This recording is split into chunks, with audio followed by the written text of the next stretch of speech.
हंसो है काल गजबे गौरी का मोहिना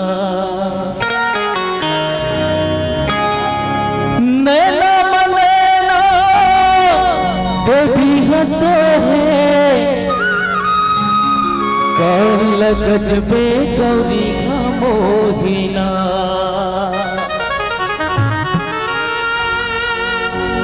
चरण में चंद्रपुर कहायना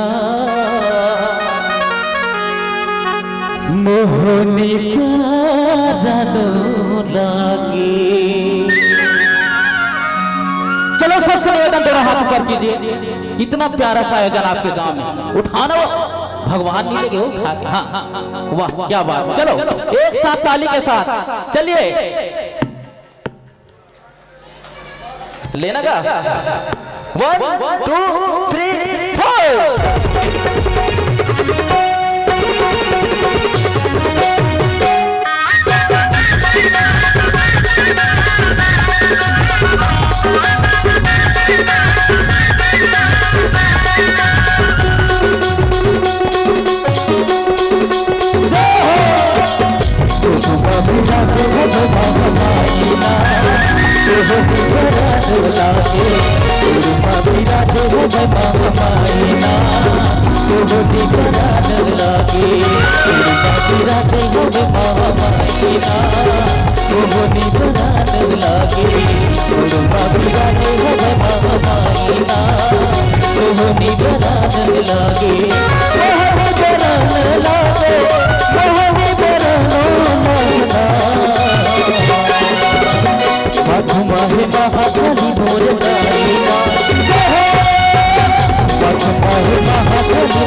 Bye.